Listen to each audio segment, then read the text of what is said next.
이 시간 우리에게 주시는 하나님 말씀은 신명기 6장 4절에서 9절 말씀입니다. 한 목소리로 함께 읽겠습니다. 이스라엘아 들으라. 우리 하나님 여호와는 오직 유일한 여호와시니 너는 마음을 다하고 뜻을 다하고 힘을 다하여 내 하나님 여호와를 사랑하라. 오늘 내가 내게 명하는 이 말씀을 너는 마음에 새기고 네 자녀에게 부지런히 가르치며 집에 앉았을 때에든지 길을 갈 때에든지 누워 있을 때에든지 일어날 때에든지 이 말씀을 강론할 것이며 너는 또 그것을 내 손목에 매어 기호로 삼으며 내 미간에 붙여 표로 삼고 또 내 집 문설주와 바깥문에 기록할지니라. 아멘. 하나님의 말씀을 내 것으로 붙잡는 그런 방법들이 여러 가지가 있습니다. 하나님의 말씀을 들음으로 또 읽음으로 또 그것을 공부함으로 또 적용을 통해서 순종함으로 하나님의 말씀을 우리가 붙잡을 수 있습니다. 그런데 하나님의 말씀을 붙잡는 또 다른 중요한 방법 중에 하나가 무엇인가 하면 하나님의 말씀, 성경을 암송하는 것입니다. 오늘 본문 6절 말씀 마지막 부분을 보시면 이 말씀을 너는 마음에 새기고 라는 그런 내용의 말씀이 나오는데 여기서 새기다 라는 이 말씀은 히브리어로 하야라는 그런 단어를 사용을 하는데 이 하야라는 단어의 의미 속에 암송이라는 뜻이 있습니다. 우리 마음에 새겨진 말씀, 그것이 곧 암송된 말씀이다 라는 것입니다. 자, 그런데 우리가 왜 하나님의 말씀을 암송해야 하는 그런 삶을 살아가야 합니까? 먼저 성경 암송은 하나님을 사랑하는 구체적인 방법이기 때문입니다. 자, 오늘 본문 5절 말씀 다시 한번 읽겠습니다. 너는 마음을 다하고 뜻을 다하고 힘을 다하여 내 하나님 여호와를 사랑하라. 여기 보시면 마음을 다하고 뜻을 다하고 힘을 다하고 그렇게 하나님을 사랑하라 라는 그런 명령 또 말씀이 나옵니다. 우리가 하나님을 이렇게 사랑해야 합니다. 왜 그렇게 사랑해야 하는가 하면 하나님께서 독생자 예수 그리스도를 우리에게 주심으로 우리를 구원하셨는데 그것이 먼저 하나님이 우리를 마음을 다해서 뜻을 다해서 또 힘을 다해서 우리를 먼저 사랑하셨다라는 증거입니다. 하나님이 우리를 먼저 이렇게 사랑하셨기 때문에 우리도 그 하나님을 이렇게 사랑하는 것이 마땅하고 당연한 것입니다. 자, 그러면 우리가 하나님을 이렇게 사랑해야 되는데 하나님을 사랑하는 것이 뭐냐?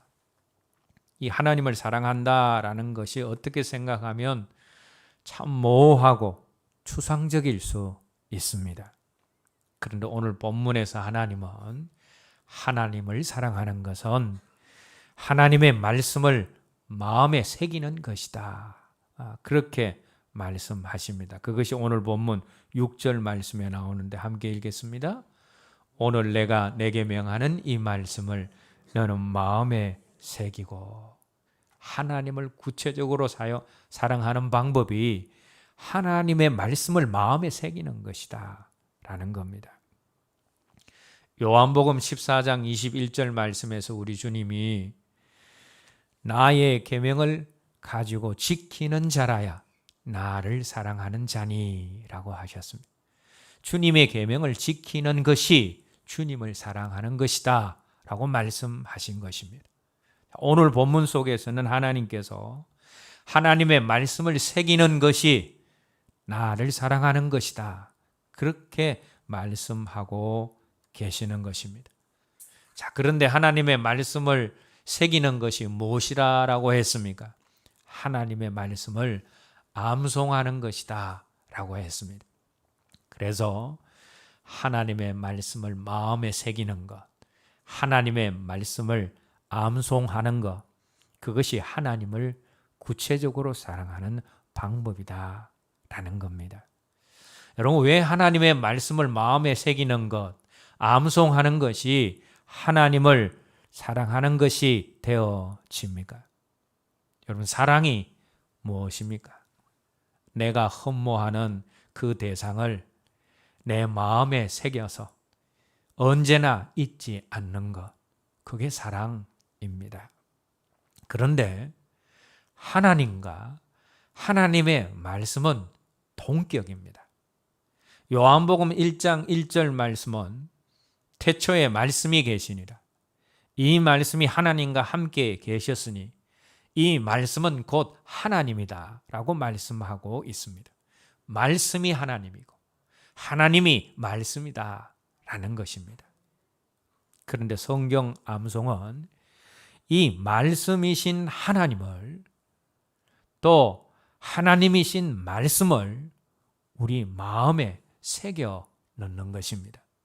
그래서 하나님의 말씀을 암송하는 것, 우리 마음에 새기는 것, 그것이 하나님을 사랑하는 것이 되어지는 것입니다. 그리고 제가 앞에서 말씀을 마음을 새기다 할 때에 이 새기다라는 히브리어 단어가 하야라고 설명을 했는데, 여러분, 이 하야라는 히브리의 단어는 단순히 머리로 암기하는 암송이라는 말로만 표현하기에는 무언가 많이 부족합니다. 그래서 우리 한글 성경에 암송이라는 그런 표현이 안 나옵니다. 왜냐하면 암송이라는 그런 단어로 표현하기에는 히브리의 암송이라는 그런 단어들이 그것을 온전히 표현해낼 수 없기 때문입니다. 그래서 오늘 말씀에는 새기다라는 그런 단어로 대신해서 표현하고 있는 겁니다. 그런데 오늘 말씀에 새기다로 표현된 이 하야의 정확한 의미는 단순히 하나님의 말씀을 머리로 외우는 것을 의미하지 않고 그 말씀을 통하여서 또 그 외움을 통하여서 말씀이 우리 생각을 지배하고 또 그 외움을 통하여서 말씀이 우리의 전 존재를 지배하는 상태까지를 의미합니다. 하야라는 단어의 뜻이 그냥 머리로 달달달달 말씀을 외우는 것이 아니라 외운 그 말씀이 내 삶과 내 전 존재를 지배하는 상태까지를 의미한다라는 것입니다. 그래서 영어 성경인 NIV 성경은 우리 성경에 나오는 이 새기다라는 이 말을 존재를 나타내는 비라는 단어를 사용을 하고 있습니다. 우리 성경에는 새기다라는 그런 말로 표현되어져 있는데 이걸 영어 성경에는 비라는 그런 존재를 나타내는 단어를 사용해서 표현을 하고 있다라는 겁니다. 그래서 하나님의 말씀을 마음에 새긴다라는 말씀의 의미는 하나님의 말씀이 너희 안에 존재가 되게 하라라는 그런 의미입니다. 하나님의 말씀을 암송함을 통하여서 하나님과 하나님의 말씀과 내가 일체된 상태. 그래서 말씀이신 하나님이신 말씀이 내 생각을 지배하고 내 전 존재를 지배하는 그 상태가 바로 하야의 상태다라는 겁니다.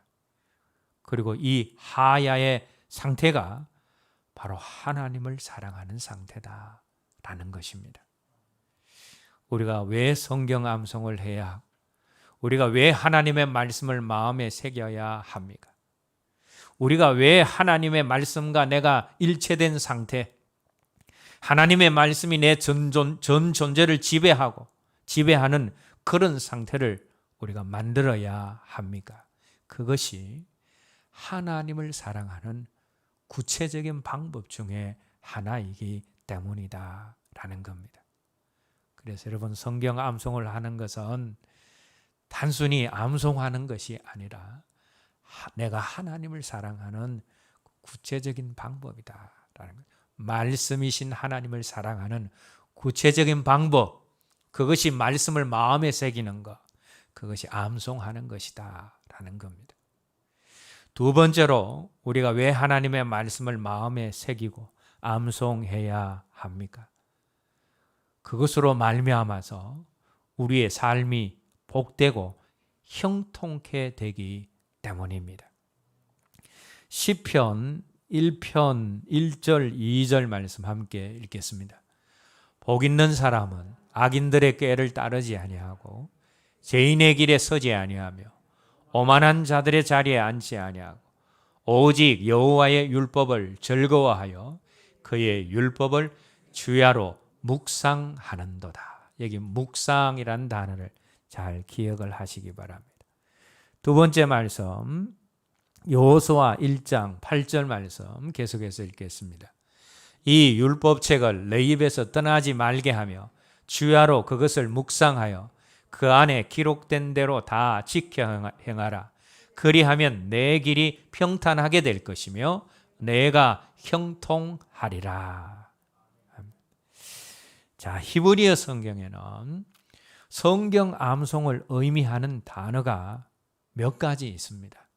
이제 그 첫 번째 단어를 제가 앞에서 설명을 했습니다. 하야라는 단어입니다. 말씀이 나와 하나 되어서 일체된 상태. 성경 암송을 통하여서 말씀이 나와 하나 되어서 일체된 상태. 그것이 하야입니다. 우리 성경에는 색이다라고 표현을 하고 있습니다.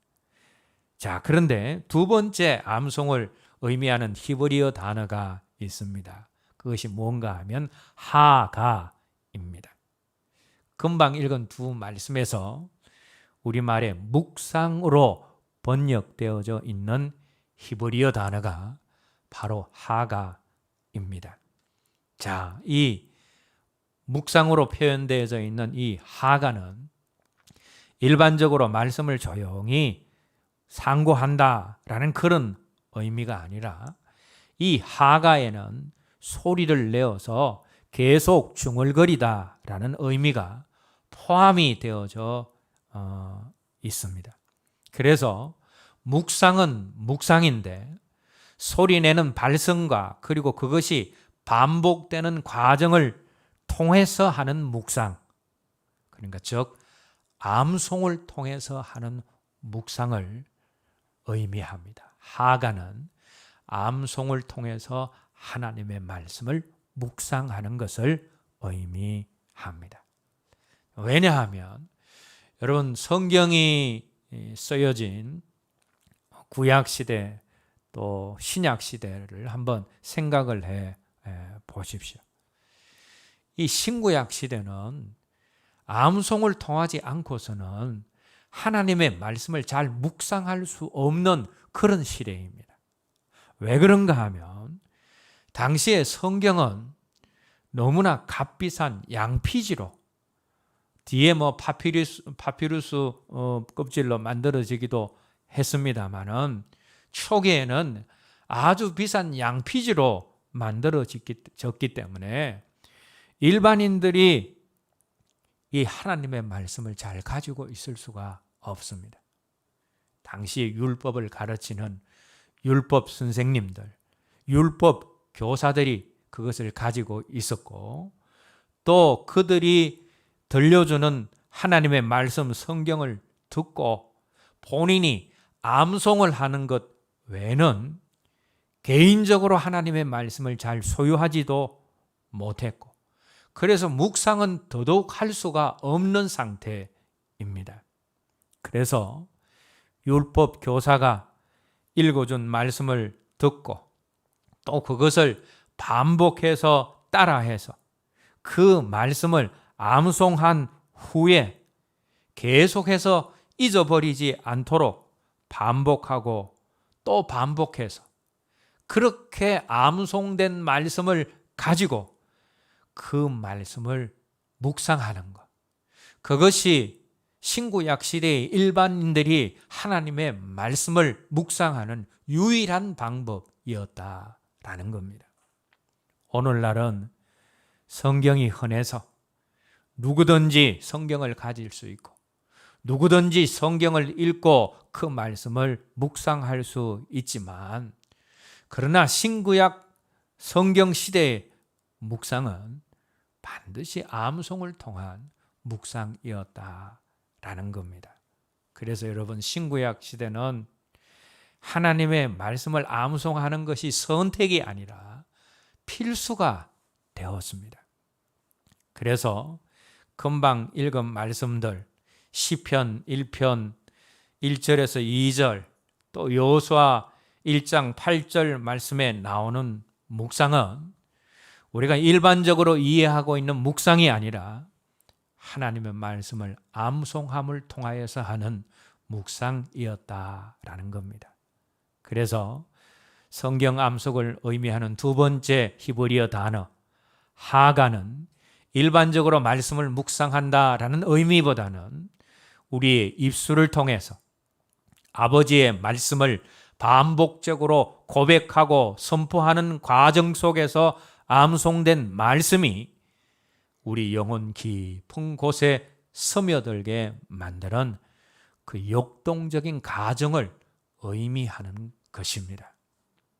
마음에 새겨진 말씀, 암송된 말씀으로 묵상하는 것과 우리가 성경을 한두 번 읽고 묵상하는 것은 그 영적인 깨달음의 깊이가 많은 차이가 있습니다. 말씀을 마음에 새기는 하가를 통한 그런 묵상을 통해서 우리가 훨씬 더 아버지 하나님의 마음을 더 깊이 깨닫고 하나님 아버지가 원하시는 그 삶을 잘 살아낼 수가 있습니다. 그러면 당연히 우리의 삶은 복된 삶이 되는 것이고 형통한 삶이 되는 것입니다. 금방 읽은 두 말씀 시편 1편 1, 2절 그리고 여호수아 1장 8절 말씀은 주야로 하나님의 말씀을 하가하는 사람, 주야로 하가하는 사람이 복이 있는 사람이고 주야로 하가하는 사람이 형통하게 되어진다라고 강조하고 있는 것입니다. 오늘 저와 여러분들 모두가 날마다 하나님의 말씀을 마음에 새기고 암송함으로 묵상하는 하가의 삶을 통해서 복됨과 형통함을 함께 누릴 수 있기를 주님의 이름으로 기원합니다. 세 번째로 우리가 성경 암송을 해야 하는 이유는 성경 암송이 우리의 모든 신앙 행위와 선한 일을 더 잘할 수 있게 만들기 때문입니다. 제가 앞에서 암송을 의미하는 히브리어 두 가지를 설명을 했습니다. 하나는 오늘 본문에서 새기다라고 하는 하야라는 단어이고 또 암송을 통하여서 묵상하게 되어지는 하가, 이것이 두 번째 암송을 뜻하는 히브리의 단어였습니다. 이제 세 번째 단어인 성경 암송을 의미하는 단어를 소개할 것인데 그 단어는 시아흐라는 단어입니다. 이 시아흐라는 단어는 시편 119편에 8회에 걸쳐 나오고 있습니다. 우리 한글 성경에는 엎절이다 라고 그렇게 표현되고 있는데 여기서 시아흐는 말씀을 반복하여서 외움으로 되새김질을 하는 것을 의미하는 단어입니다. 푸른 초장에서 풀을 많이 뜯어먹은 소들이 나중에 그것을 뱉어내어서 다시 되새김질하고 곱씹는 모습을 표현한 그런 단어입니다. 소가 이렇게 곱씹는 것을 반추라고 합니다.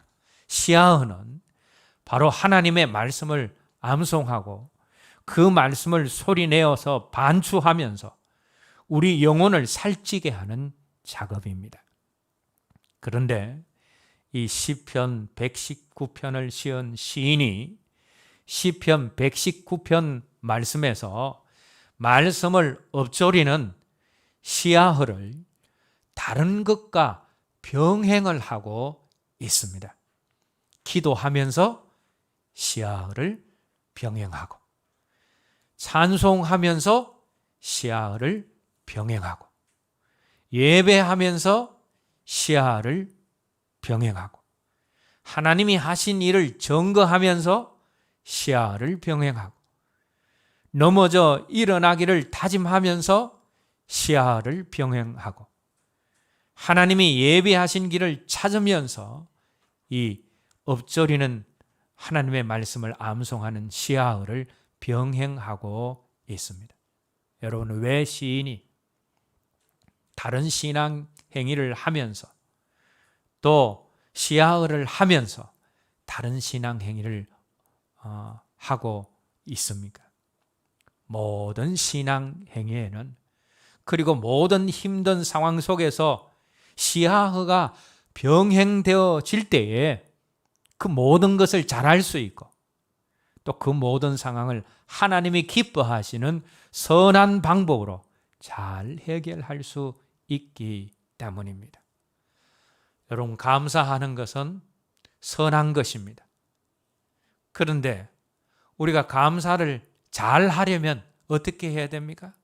하나님의 말씀을 붙잡고 해야 됩니다. 감사 잘하려면 말씀을 붙잡아야 된다라는 겁니다. 여러분, 기도도 마찬가지입니다. 기도를 우리가 잘 하려면 하나님의 말씀을 붙잡아야 됩니다.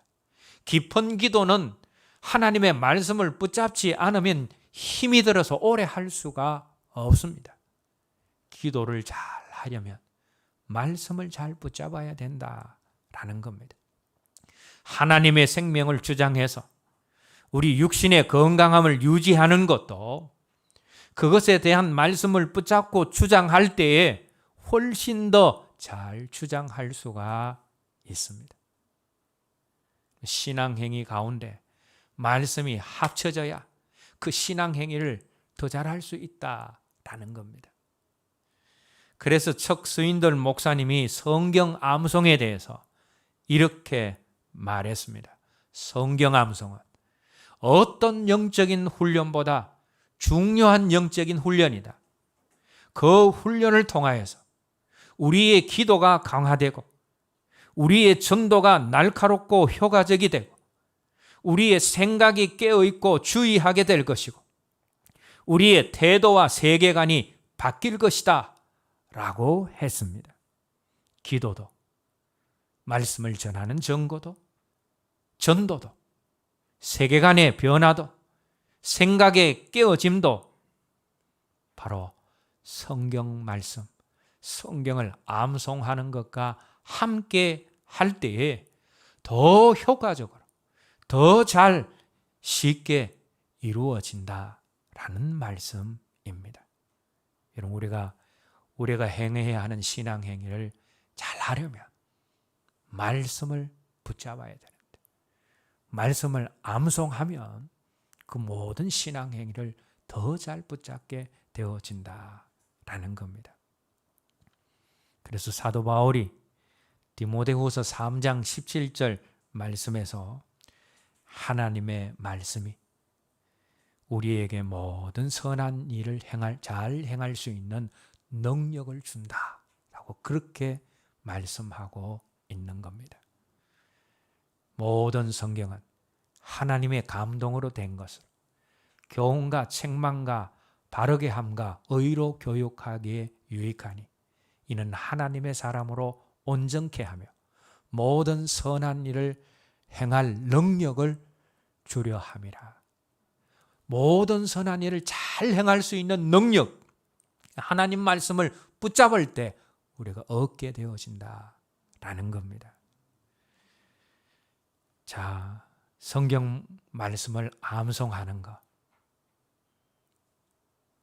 암송해야 되는 이유, 그게 하나님을 사랑하는 방법이고, 또 성경 말씀을 암송할 때에 그것이 우리의 삶을 복되게 하고 형통케 하기 때문에, 그리고 뿐만 아니라 우리가 행하는 모든 신앙 행위를 더 잘할 수 있게 만들기 때문에 우리가 성경 암송을 해야 된다라는 겁니다.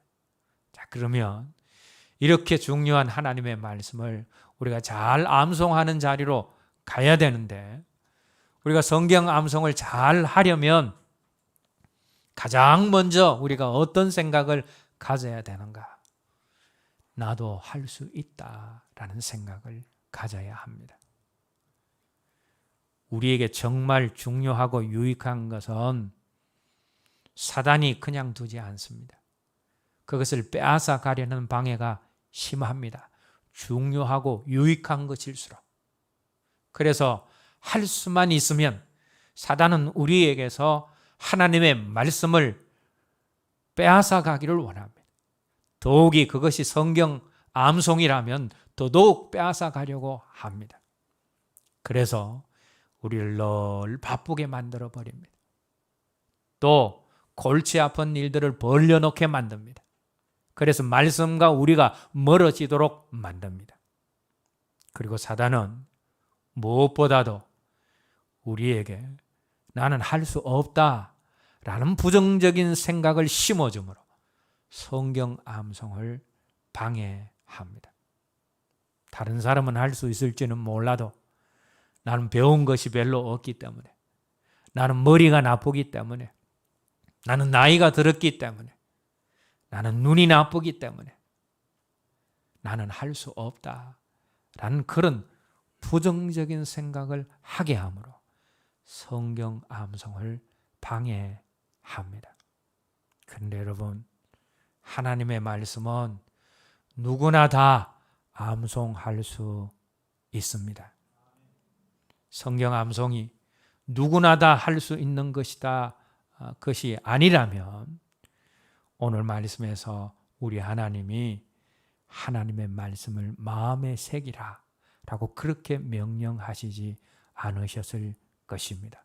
왜? 할 수도 없는 것을 하나님이 하라라고 하시니 만무하시기 때문입니다. 남녀노소 누구나, 어린아이도 할 수 있는 것이기 때문에 하나님의 말씀을 마음에 새기라 라고 한 것입니다. 제가 여러분들이 암송을 할 수 있는 사람인지 없는 사람인지 한번 이 자리에서 분별해 드리겠습니다. 잘 들으시고 그 뒤에 떠오르는 말을 여러분들이 하시면 됩니다. 송아지, 송아지. 그 다음에 얼룩송아지. 이거 되면 되는 겁니다. 좀 의심스러우면 하나 더 하겠습니다.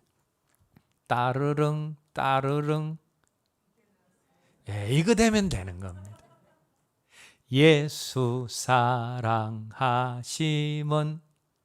성경에서 배웠네. 이거 되면 된다라는 겁니다.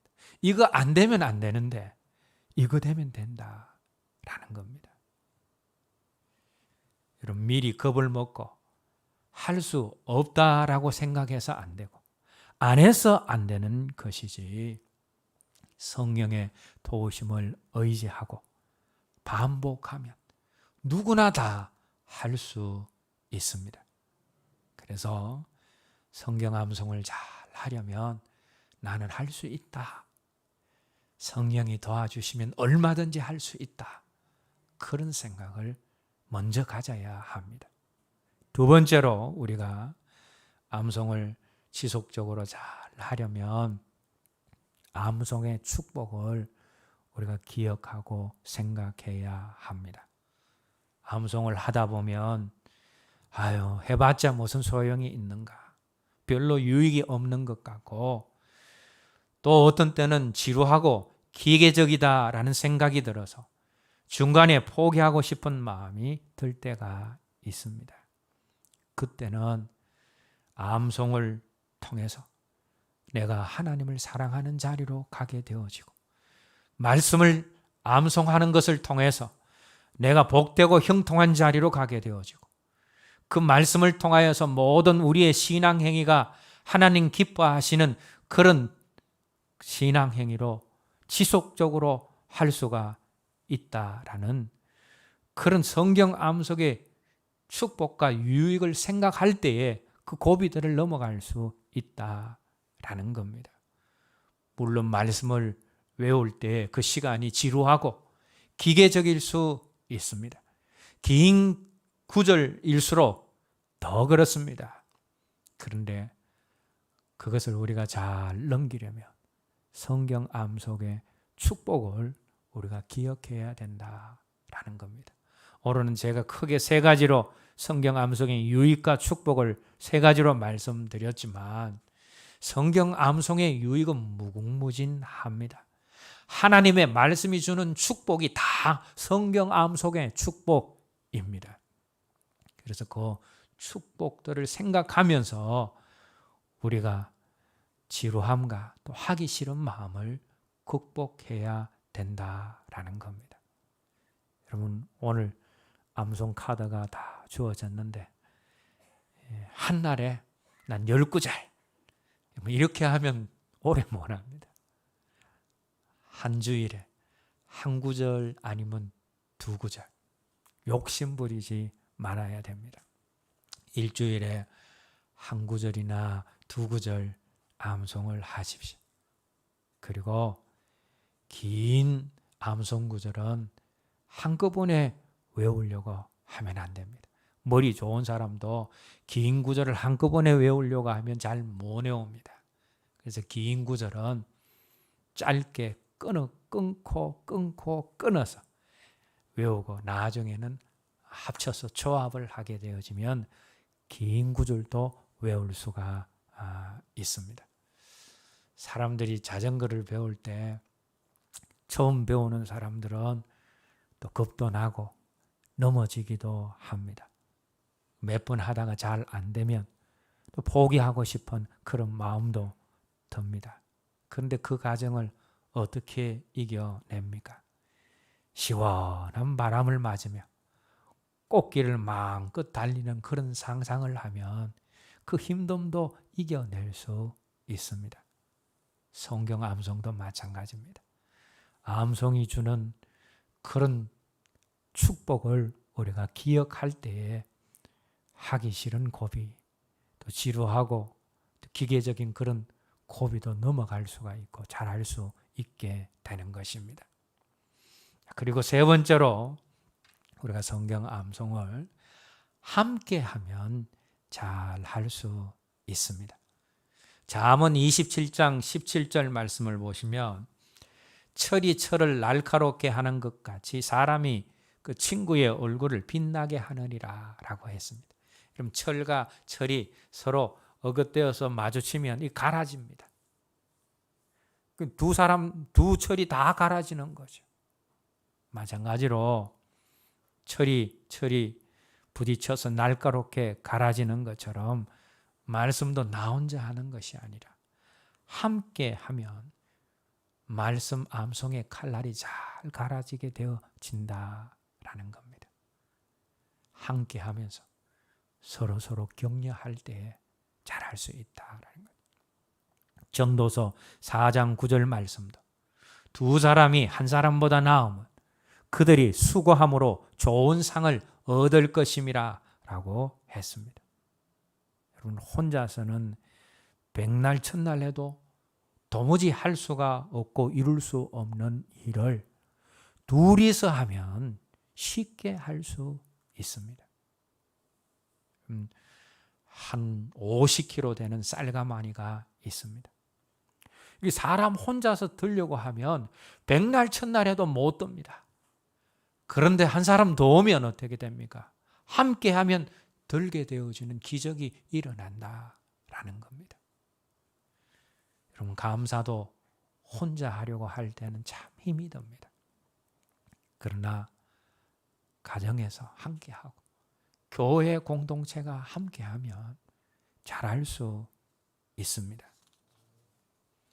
혼자 하면 암송이 어려워도 두 사람이 하고 여럿이 하고 함께하면 서로 격려가 되어서 잘 할 수가 있습니다.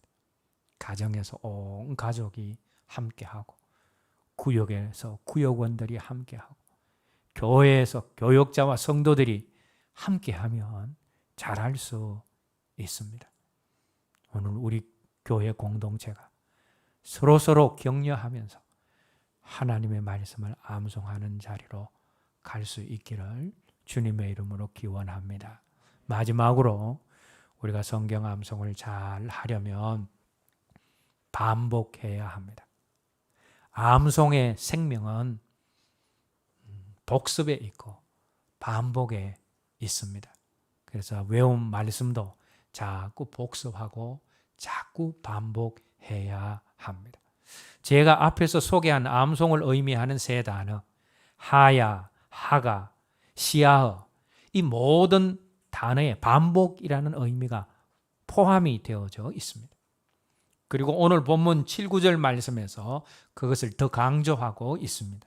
본문 7절에서 9절 말씀 다시 한번 읽겠습니다. 내 자녀에게 부지런히 가르치며 집에 앉을 때든지 길을 갈 때든지 누워 있을 때든지 일어날 때든지 이 말씀을 강론할 것이며 너는 또 그것을 내 손목에 매어 기호를 삼으며 내 미간에 붙여 표로 삼고 또 내 집 문설주와 문에 기록할지니라. 여러분 여기 7절 말씀 보시면 7절 말씀에 부지런히 가르치며 라고 여기 부지런히라는 그런 단어가 나오는데 이 단어가 참 중요합니다. 히브리어 단어로 샤난이라는 부지런히 샤난이라는 그런 단어인데 이 샤난은 반복해서 가르치는 반복 교육의 중요성을 보여주는 중요한 단어입니다. 7절 말씀 뒤에 나오는 집, 길, 또 침소에 누웠을 때, 또 앉았을 때, 일어날 때, 그리고 손목에 메고 미간에 붙이고 문설주와 바깥문에 붙이는 것은 하나님의 말씀을 본인들이 먼저 반복해서 암송하고 자녀들에게 반복해서 들려주므로 가르쳐야 하는 시간과 장소와 방법을 의미하는 말씀입니다. 여러분 우리가 어떤 사람을 가르칩니다. 교회에서 아이들을 가르치고 또 집에서 자녀들을 가르칩니다. 한 번 가르치면 잘 듣습니까? 잘 안 듣습니다. 두 번 가르쳐도 잘 안 듣습니다. 세 번 가르치면 들을 줄 알았는데 세 번 가르쳐도 안 듣습니다. 네 번 가르치면 들을 줄 알았는데 네 번 가르쳐도 안 듣습니다. 제가 감사를 오랫동안 가르쳤지만 아직 감사가 안 되는 사람들이 있습니다. 감사 설교만 하면 싫은 사람들. 아직 감사가 안 되는 사람들입니다. 한두 번, 서너 번 가르쳤다고 되는 것이 아닙니다. 그런데 그 가르치는 사람이 4번, 5번을 넘어가는데도 불구하고 가르침 받는 사람이 안 듣게 되어지면 어떻게 합니까? 지지리도 말 안 듣는다. 지지리도 순종 안 한다 하면서 포기를 해버립니다. 그런데 여러분, 이것은 샤난이 아닙니다. 부지런히 가르치는 것이 아닙니다. 이 부지런히라는 이 샤난의 원어적인 의미는 돌덩이를 송곳으로 갈아 만들다라는 그런 의미입니다. 여러분, 바위를 송곳처럼 뾰족하게 만들려면 어떻게 해야 합니까? 갈고 또 갈아야 합니다. 수만 번, 아니 수십만 번이 될 때까지 갈아서, 그래야지 돌덩이가 뾰족한 송곳처럼 되는 것입니다. 부모가 반복하고 또 반복하고 또 반복하는 것을 듣고 자녀들이 나중에 스스로 반복하고 반복해서 들은 말씀을 되새길 때에 하나님의 말씀을 마음에 새기는 암송하는 자리로 가게 되는 것입니다. 여러분, 히브리 사회에서 성공한 부모들이 어떤 부모들인가 하면 바로 이 샤난에 성공한 부모들입니다. 서울대학교 보낸 부모들이 아닙니다. 샤난에 성공해서 하나님 말씀을 자녀들 마음속에 깊이 새겨서 그 말씀이 수시로 자녀들 삶 속에서 나오고 그 말씀이 자녀들의 삶에서 실제가 되어질 때, 그때 그 부모는 성공한 부모가 되어진다라는 겁니다. 제가 여러분들에게 계속해서 같은 말씀을 전하고 또 전하는 이유도 여기에 있습니다. 성경이 계속해서 반복하여 가르치는 샤난을 강조하고 있기 때문입니다. 사도 바울도 빌립보서 3장 1절 말씀에서 내가 같은 말로 너희에게 권한다, 전한다 하면서 반복 교육의 중요성을 강조하고 있습니다. 제가 10년 넘게 감사를 강조하는 것도, 감사가 하나님이 원하시는 모든 자리로 가기 위한 너무나 중요한 기초이기 때문에 그것을 강조하는 이유도 있지만, 그러나 샤난을 통하여서 그 소중한 감사가 여러분들의 마음과 삶에 확실하게 새겨지기를 바라는 마음 때문입니다. 그리고 주일 오전에 들은 말씀을 주일 오후에는 성경 공부 형식으로 또 듣게 하고, 그것으로 끝나는 것이 아니라 구역 예배도 똑같은 말씀을 가지고 나누게 하는 것도 부지런히 반복되지 않는 말씀, 샤난이 안 된 말씀, 한 번 듣고 흘러버리는 그 말씀은 마음에 새겨지지 않고, 마음에 새겨지지 않는 말씀은 삶으로 나오지 않고 내 삶 속에서 역사하는 말씀이 되기 어렵기 때문입니다. 우리가 반복하고 또 반복할 때에 암송을 잘 할 수가 있는 것입니다. 이제 말씀을 맺겠습니다. 오늘 예배드리는 그 자리에, 여러분들 자리에 암송 카드가 다 하나씩 놓여져 있을 것입니다. 아이들에게도 다 돌아가도록 그렇게 배부를 했는데, 아이들로부터 어른들까지 다 말씀을 암송하는 자리로 가십시다. 처음에는 우리가 그 말씀을 암송하기 위해서 암송 카드를 가지고 다니면서 우리가 말씀을 붙들지만, 나중에는 내가 암송한 그 말씀이 내 인생과 삶을 붙들어서 우리 인생을 복되고 형통하게 만들 것입니다. 하나님의 말씀을 암송함으로 주어지는 축복이 저와 여러분들의 삶 속에 풍성하기를 주님의 이름으로 기원합니다.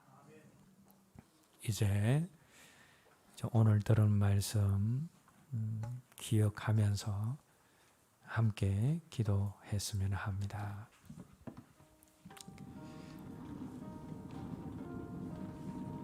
하나님의 말씀을 마음에 새기는 성경 암송은 말씀이신 하나님, 하나님이신 말씀이신 하나님을 사랑하는 구체적인 방법입니다. 그리고 성경 말씀을 암송하는 것은 우리의 삶을 복되고 형통하게 만듭니다. 뿐만 아니라 성경 암송은 모든 신앙 행위와 선한 일을 더 잘 행할 수 있게 만듭니다. 그래서 이 중요한 하나님의 말씀을 우리가 잘 암송하는 자리로 가야 되는데, 사단이 넣어주는 나는 할 수 없어 라는 생각을 떨쳐버려야 합니다. 그리고 암송의 위기가 찾아올 때는 암송이 주는 축복을 생각을 해야 합니다. 교회 공동체가 함께하고 또 반드시 반복함을 통하여서 내가 하나님의 말씀을 붙잡다가 나중에는 하나님의 말씀에 내가 붙잡히는 그런 자리로 다 갈 수 있도록 오늘 들은 말씀 가지고 함께 기도하도록 하겠습니다. 하나님 아버지, 우리가 하나님의 말씀을 암송함으로 소중한 하나님의 말씀을 붙잡기를 원합니다. 암송이 하나님을 사랑하는 방법이고 복되고 형통한 삶의 비결이며 선한 일을 행할 능력을 얻게 되는 성경 암송의 유익을 기억하게 하여 주시고, 나도 할 수 있다라는 생각을 가지고 온 가족이 함께, 온 교회 공동체가 함께하고 반복하고 또 반복하여 하나님의 말씀을 붙잡음으로 우리 모두의 인생이 말씀에 붙잡힌 인생이 되게 하여 주시옵소서. 예수님 이름으로 기도드립니다.